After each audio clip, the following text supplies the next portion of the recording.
gran saludo a todos. Aquí nos encontramos en el Algarrobal, en la comuna de Vicuña, Valle de Elqui, en el norte chico de Chile, con el señor don Carlos Coros, director del Museo Arqueológico de los Andes, una institución muy importante en la arqueología aconcagüina que está cumpliendo 50 años de trayectoria. Aquí estamos con su director para que nos cuente un poco algunas facetas importantes de su trabajo, como la historia de su institución, y algo muy importante también que hemos venido trabajando y que hemos venido contando es el tema del Cerro Mercachas, una importante huaca, cerro que se ubica en el Valle de Aconcagua, en el curso superior de este valle. Y lo primero que le queríamos preguntar y agradecer también de contar con usted en este lugar tan importante para nosotros, aquí en nuestro querido Valle de Elqui, que nos pueda contar, primero que nada, presentarse y después explicarnos un poco algunas cosas de la historia del Museo Arqueológico de los Andes. Bueno, hola Patricio, gracias por la invitación ¿ya? De poder compartir aquí con tu tierra, digamos, ¿ya? Los saberes. Y bueno, yo soy antropólogo físico, también soy kinesiólogo, soy académico de la Facultad de Medicina de la Universidad del Paraíso, el campus San Felipe, pero lo principal que nos convoca aquí es que soy director del museo, ¿ya? Y podemos conversar cómo se inició ese museo, ¿ya? Y ese museo se inició por la recopilación de material, ¿ya? Arqueológico que fue saliendo consecutivamente en el valle, ¿ya? Y eso lo hizo mi familia. Y el punto inicial del museo fue un sitio que se llama Baños del Lobo. En Baños del Lobo hubo un aluvión y quedaron al descubierto ceramios. Y un día mi padre va y le pregunta a un amigo arqueólogo que, bueno, ahora ella falleció, ¿ya? Y le dice a Jorge Silva, le dice, ¿qué hago con ese material? Le dice, bueno, ¿hay museo en tu ciudad? No, entonces hace un museo. Y así empieza el museo, digamos, de los Andes, con esta colección de Baños del Lobo. ¿Y en qué año fue eso, más o menos? Eso fue en agosto del año 69. ¿Ya? Y llega a lo que es hoy en día, que tiene más de 5.000 piezas registradas, porque muchas todavía no están registradas, digamos, catalogadas, y con colecciones que van desde Arica hasta Tierra del Fuego, y también colecciones de cerámicos de Perú, también algunos de Bolivia, y también de la Amazonía, algunas cosas. Entonces ahora es un museo mucho más completo. Ahora el museo, la función que cumple, digamos, principalmente es, o la misión que tiene este museo, es proteger el patrimonio y entregárselo y darlo a conocer a la comunidad. O sea, ahora un museo de los Andes es importante porque no olvidemos que es el Valle de Aconcagua el que le dio el nombre a este país, Valle de Chile. Valle de Chile, claro. Por lo tanto, ahí hubieron muchas culturas, o sea, y el patrimonio arqueológico, histórico que hay ahí es invaluable. Entonces, había que hacer un museo ahí.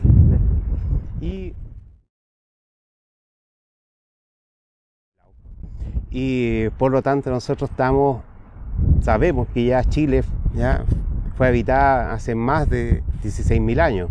¿Ya? Y el Valle de la Aconcagua tiene cultura material desde esa época hasta la época incaica. Hemos encontrado en la región de Chacabuco algunos fragmentos de puntas de cola de pescado que son paleoindias.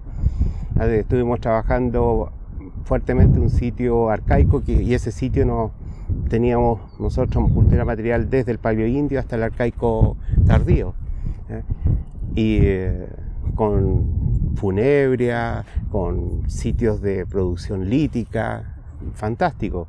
Yo diría que uno de los sitios más importantes, digamos, de Chile central, ¿ya? En la producción de bifaces y de toda la cadena operativa de producción, digamos, para la industria lítica. Por otro lado, lo que veníamos conversando, que las fechas radiocarbonas en cuanto al PIT, específicamente con el Inca, las más tempranas están en Aconcagua. O sea, la invasión, digamos, inca, ¿ya? Se hizo en gran medida por Uspallata y de ahí avanzó hacia el norte chico o hacia el sur. Claro, eso porque tradicionalmente se consideraba que había venido todo desde el norte hacia el sur y que se habían venido conquistando progresivamente los valles transversales hasta llegar a la Concagua. Claro, y parece que no, parece que la conquista se hizo por Argentina y una entrada fue por Uspallata y la otra aquí por San Juan. Esas fueron por donde se hace la conquista. ¿Ya? Y para qué hablar de sitios incaicos, ¿ya? Sitios interesantes que hay te mencionaba yo el sitio Tambo Ojos de Agua. Tambo Ojos de Agua tiene cultura material no solamente inca, tiene inca imperial, inca paya, tiene inca Copiapó, o sea, estamos hablando, y tiene también cosas de Arauco, o sea... Ah, también cosas de Arauco. Sí, están unos restos de caracol, digamos, que son de Arauco. Eso te indica que el sitio está, ¿no es cierto?, siendo habitado por diferentes etnias, digamos, ¿ya? Y te da la importancia, la trascendencia que tiene ese sitio, ¿ya? De Ojos de Agua. ¿Ese ha sido uno de los sitios más importantes que han trabajado desde el Museo Arqueológico de los Andes? Yo creo que no hay esto es como los hijos, ¿eh? Yo creo que para los papás no hay hijos más importantes que otros, yo creo, ¿eh? Todos los sitios arqueológicos son importantes, ¿eh? Hasta a veces una punta de flecha puede ser muy importante, ¿ya? Todo depende, ¿no es cierto?, del contexto de lo que te esté diciendo, porque cada sitio es un libro, ¿ya? Y ese libro, cada libro es distinto. Entonces, pero Ojos de Agua es un sitio importante porque se creía que no había vestigios del Capañán, ¿ya?, hacia la región de Aconcagua, porque ya todo había sido destruido, digamos, por la civilización. Sin embargo, nosotros encontramos Ojos de Agua, ¿ya? Después encontramos el otro sitio que está más arriba, que es el Tambo La Calavera, que es un tambillo, pero es el tambo más alto que hay en el cruce de la cordillera, más alto que Ranchillo, que está al otro lado en Argentina. ¿Ya? Y otro sitio interesante también que formaba el Capañán ahí fue el tambo Salto Soldado, que ese tiene además un registro histórico del cronista Lizárraga, donde él describe ahí que hubo un puente incaico. Otra pregunta que le quería hacer es si nos pudiera contar un poco sobre la revista del Museo Arqueológico de los Andes, la revista El Chasqui, un poco qué trayectoria ha tenido esa revista y cuáles han sido, digamos, los hitos ahí que han quedado registrados con las investigaciones que ustedes han realizado. La revista empezó porque queríamos publicar lo que habíamos descubierto y justamente empezó con la publicación del Capañán, ¿ya? Y ahí describimos todos estos sitios del Camino del Inca. Ya posteriormente hicimos una publicación para salvar unos petroglifos que estaban en Paidahuén, ya que una carretera iba a romper el cerro, ¿ya? Y si no había publicación, si no se publica no existe, por lo tanto el MOP rompía. Entonces publicamos esto, ¿ya? Y tuvo que hacer un nuevo trazado el MOP para la carretera y se protegieron estos petroglifos de Paidahuén, que es uno de los sitios dentro del Valle de Aconcagua que contiene más, digamos, más petroglifos, ¿ya? Después tuve una publicación de sitio alfarero, todo lo que tiene que ver con el PAT, de cultura de PAT y yoyeo en la zona, el agroalfarero temprano, y finalmente publicamos lo que era el Cerro del Mercacha, ¿ya? Ya. Y ahora últimamente lo que hemos estado haciendo como museo, como yo te contaba, yo hago clases en la Facultad de Medicina y tenemos una línea ahí de investigación en paleopatología. Entonces, la paleopatología estudia las enfermedades del pasado y lo que hemos tratado de estudiar es la composición ósea, ¿ya? O el estado óseo, digamos, de nuestros antepasados. Lo que pasa es que hace poco salió una publicación que decía que las mujeres mapuches sufrían mucha de osteopenia, ¿ya? La osteopenia es la osteoporosis, digamos, ¿ya? Entonces, bueno, la pregunta es, ¿tienen osteoporosis porque genéticamente son osteoporóticas o tienen osteoporosis porque cambiaron sus modos de vida? Entonces, ¿cómo podemos saber? Si es genético, podemos decir, bueno, analicemos los antepasados para ver cómo era. Y fíjate que analizamos los restos, digamos, desde el arcaico hasta el periodo inca, ¿ya? Todo esto lo hicimos en el campus San Felipe, hicimos densitometrías óseas, hicimos escáner, hicimos resonancia, ¿ya? ¿Cuánto se te puede ocurrir de examen? ¿Ya? Y pudimos ver que la calidad ósea, ¿ya? Muy buena, ¿ya? Es mucho mejor incluso que ahora, y los huesos de los arcaicos es mejor que los de ahora, ¿ya? Y mejor que los más tardíos, ¿ya? Ahora, por otro lado, bueno, si tienen buenos huesos porque tienen buen calcio, ¿no es cierto? Hay buena ingesta de calcio, pero tú puedes pensar que antiguamente aquí en América no había ganado lechero. La domesticación de la llama y la alpaca no fue una domesticación para extraer leche. Ya se extrae leche, pero así como cosa muy somera, pero no es el fin, ¿ya? Y por lo tanto tú te preguntas, bueno, ¿y de dónde sacan la leche los indios? ¿De dónde la sacaban? ¿Ya? Y bueno, como estamos parados aquí al lado de este prosopis, ¿ya? Este algarrobo centenario. Nosotros pensamos que el calcio en parte venía por plantas como el prosopis chilensis, como la quinoa, ¿ya? Que son grandes aportes, digamos, de calcio. ¿Ya? Ahora, este árbol nosotros también lo hemos estado estudiando a raíz de lo mismo, ¿ya? Y hemos llegado a la conclusión de que este árbol procede, ¿ya? Y ahí compartimos con una investigadora de la Católica que estaba en San Pedro de Atacama, que su foco inicial, digamos, estaba en el noroeste argentino, ¿ya? Y de ahí, lugar de origen. Su lugar de origen, claro, y de ahí fue traído durante el arcaico, ¿ya? Hacia Chile. Así entró hacia San Pedro de Atacama, hacia Atacama y también hacia Aconcagua. Pero en Aconcagua se produce algo bien interesante, que nosotros podemos observar que parece que hay una semidomesticación del algarrobo. Oh, qué interesante, eso me parece muy interesante que nos pueda contar ahora. Porque hemos encontrado una cantidad de capes, de vainas, ¿ya? Diferentes, ¿ya? Y tú tienes dos posibilidades cuando tienes mucha variedad dentro de un espacio, ¿ya? Uno es que la planta esté produciendo muchas variedades para poder subsistir, digamos, que se da realmente, que son ecotipos, digamos.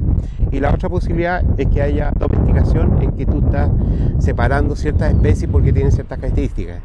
Y lo que sí hemos visto es que hay especies que producen más, el cape es más grande y el cape es más, la vaina, digamos, tiene más hidrato de carbono, mientras que la semilla tiene más proteína. Entonces habían otras variedades que tenían pura semilla. Entonces si tú quieres... Para fines específicos. Bueno, si tú quieres una harina rica en proteína, necesitas vainas con semillas grandes con alta proteína. Si tú quieres hacer chichas, hacer otras cosas, ya cosas que contengan más dulzor, que sea. Bueno, ahí está el cape, los hidratos de carbono. Entonces tú puedes ir separando, y también tú puedes ir separando por la maduración. Entonces también nos dimos cuenta que estos algarrobos en torno a Chacabuco no todos maduraban en la misma época, y así tenías algarrobos que en enero ya tenías la vaina seca y otros estaban recién en abril. Entonces tú tienes un periodo largo, ¿ya? Muy prolongado, en donde tú puedes hacer un asentamiento ahí, ¿ya? Y explotar el algarrobo sin tener que ir en un solo mes y después volver el próximo año. Entonces el manejo que hace el hombre de poder la semidomesticación. Muy interesante. En realidad yo no había escuchado que en el Valle de Aconcagua hubiera un proceso así que pudiera tender hacia la domesticación de esta especie. Pero si uno analiza la importancia que ha tenido para los grupos originarios del algarrobo, se me vino a la mente el momento, la crónica, no me acuerdo exactamente qué crónica figura este dato, pero es un dato conocido, que cuando dicen que uno de los emisarios de los diaguitas de Tucumán, que querían anexarse, antes que llegara el Inca, anexarse por propia voluntad al Tahuantinsuyo, mandaron un emisario al Cusco y lo que portaba ese emisario era una vaina de algarrobo, como diciendo, este es nuestro emblema, esto es lo que somos nosotros. Puede ser.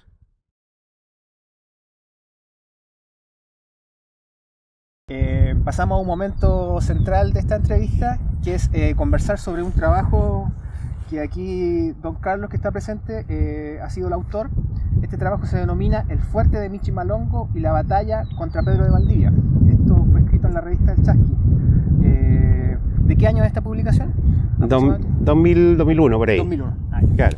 Queríamos que nos contara un poco de qué se trata esta publicación, porque justamente a través de nuestro proyecto Supayhuasi hemos estado difundiendo información sobre la huaca del Cerro Mercachas, que hace 10 años ya, por ejemplo, que lleva un proceso de reactivación de las ritualidades que se hacen ahí en los solsticios y los equinoccios con el baile chino adoratorio del Cerro Mercachas, y también hay otros importantes estudios arqueológicos que se han realizado ahí. Pero uno de los estudios que más me ha llamado la atención a mí, sobre todo por el análisis del nombre Mercachas y lo que significaría esto dentro de la ontología andina. Me gustaría que nos contara un poco sobre esta publicación y cuáles son los planteamientos que hay acá. Ya. Mira, siempre nos había dado vueltas sobre el Mercachas, y te puedo contar una cosa más, un detalle, ¿ya?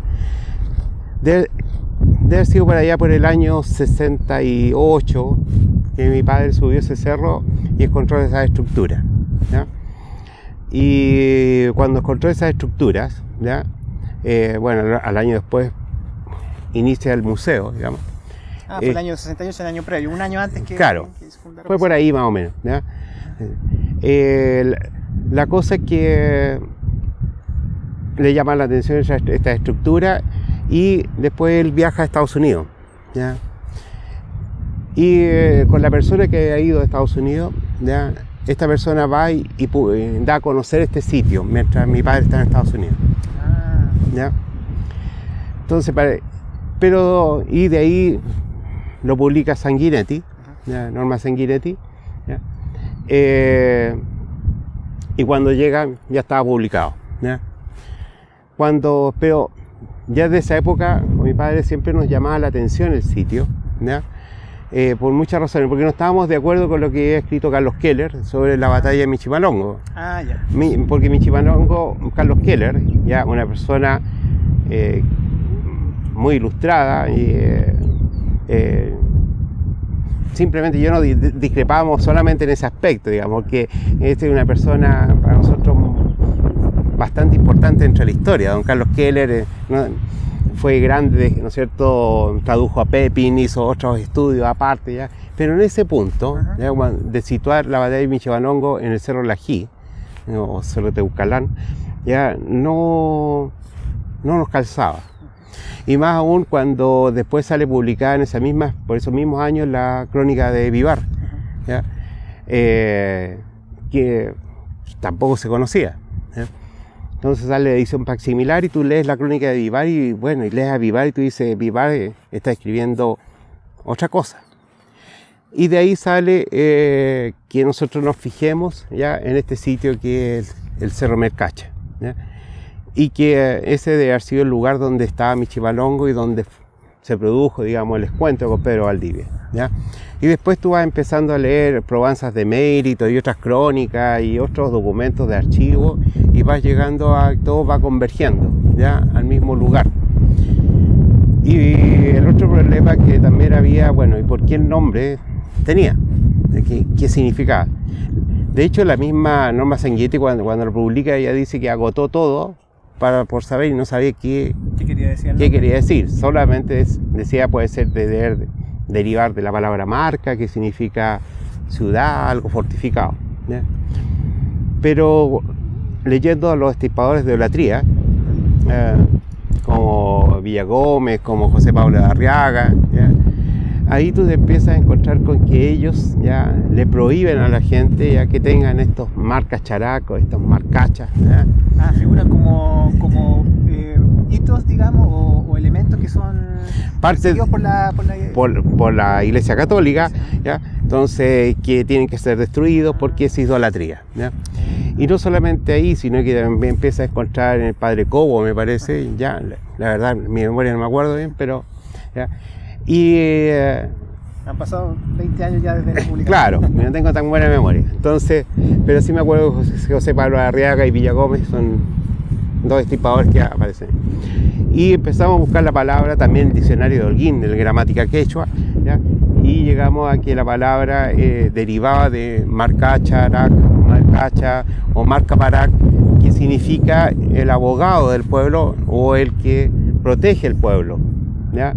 Ahora, cuando uno empieza a leer o estudiar cómo funcionan los pueblos andinos, te das cuenta que los pueblos andinos tienen sus apus tutelares y tienen sus cerros que son como los que los defienden, los que los protegen, por así decirlo, ¿ya? Y llegamos a la conclusión de que este cerro, que tiene también una forma bastante peculiar, porque es un cerro ya que tiene una punta truncada, parece una mesa, por eso la gente en forma vernacular le dice cerro a la mesa, ¿ya?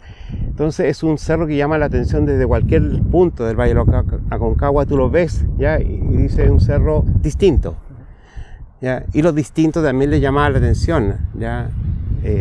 Al indígena. Y llegamos a la conclusión de que ese cerro, por lo tanto, ya correspondía a lo que se denomina una huaca, o sea, un lugar, ¿cómo podemos decir?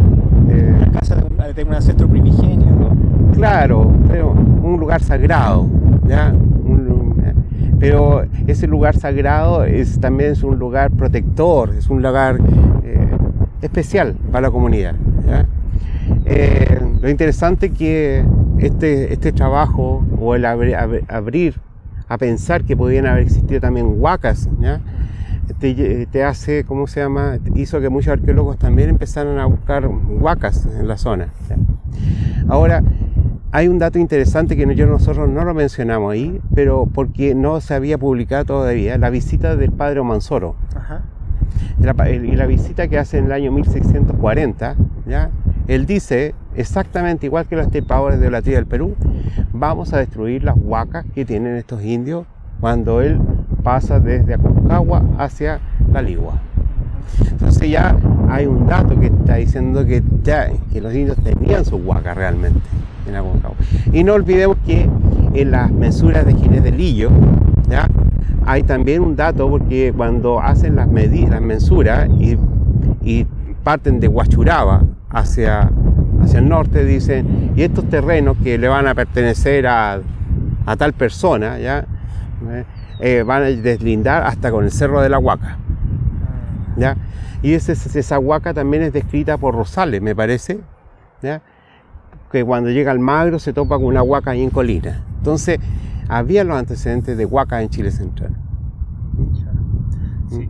Y bueno, ciertamente se ha planteado en otros contextos, digamos, de los estudios andinos, que el tema de las huacas es como una especie de espiritualidad de lo más extendido que hay en todos los Andes. Es la adoración a los espíritus que habitan tanto la naturaleza, que esos espíritus también se conectan a veces con ciertos ancestros y están territorializados, o sea, ubicados en determinado lugar, determinado cerro o determinado ojo de agua. Sí. Bueno, la cosmovisión andina es bien compleja, o sea, sí, para explicar ya cómo funciona, ¿ya? Le agradecemos mucho por su tiempo y por venir acá a este lugar tan especial en el Valle del Elqui, en el Algarrobal, y por contarnos la historia de su familia y de su museo. Y gracias. También sus investigaciones, que son muy importantes y que, por lo que usted nos cuenta, podemos ver cómo día a día se construyen nuevas interpretaciones y vamos ahondando en el conocimiento de nuestro pasado prehispánico, a través de las investigaciones que se realizan desde el museo también.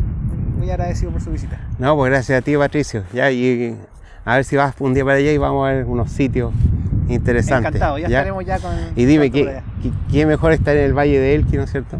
Ya, sabiendo que los diaguitas estuvieron allá también.